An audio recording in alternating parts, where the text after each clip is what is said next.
I'm so tired. How's your day? It was so good. Artemis, right? Artemis 2? Oh, the moon. Yes. Yes. Kids had so many questions.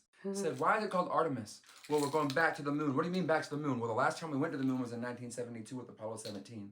And in Greek mythology, Apollo's twin sister her name's Artemis. And so, well, why didn't we hear about Artemis 1? Well, we did hear about Artemis 1. The reason why this is a big deal is because this is the first mission in the Artemis series that involves humans getting in the giant space tube. Oh, okay. And a student goes, why was my mom crying? She's as old as I am or older. She remembers in 86 when Challenger went up, they put a teacher with 7 astronauts. And as they were going up, there was a failure and there was an explosion. And then when I was a kid in 2003, when the Columbia was coming back down from orbit, there was an explosion too. It's a very big deal because astronauts are supposed to be the best and the brightest of us.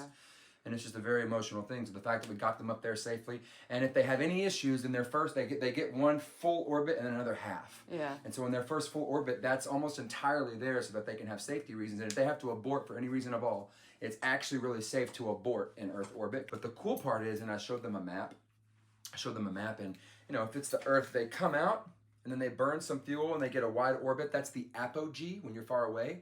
They come back in for the perigee. When they hit that perigee and they're close by, they go full throttle and it shoots them out to the moon. They're gonna do a rotation around the moon and then they're gonna fall back into Earth's gravity. And they're like, why wouldn't it just, we were talking about distance and displacement 2 weeks ago too. They're like, that's a lot farther than it should be, right? And I said, no, if you think about it, it takes more fuel to go straight there because you're trying to fight Earth's gravity. And that didn't make any sense. And I said, remember when we talked about how space is a bed sheet and there's a bowling balls and there are tennis balls and ping pong balls and the mass determines how much of the fabric it pulls down. So imagine if you're staring up a slope like this and you're encircled in it, how's the easiest way to get out? It's not straight out. It's to start at an angle and to work your way up and to run the long way. And then you get out. Plus, once we get up to the moon, we don't have to spend any more fuel because Earth's just going to pull us back in. It's it's called a free return trajectory. And then a kid said, Mr. Smith is water wed. And I said, well, let's think about it. So let's think about it this way. I can say this pen personifies the human experience, which means I'm using human language to talk about an inanimate object. Yes?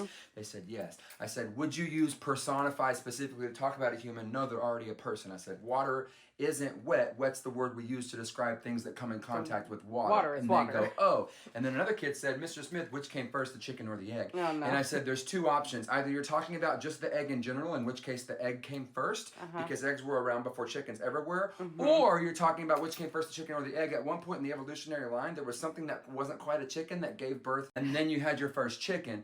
Oh, and then the questions kept going from there, and I'm talking and talking, and you're asking yourself, where's the fun part of this? Mr. Smith, you always tell us the crazy things kids say. Sometimes that doesn't happen. Sometimes you just get to teach, and it's the best day ever.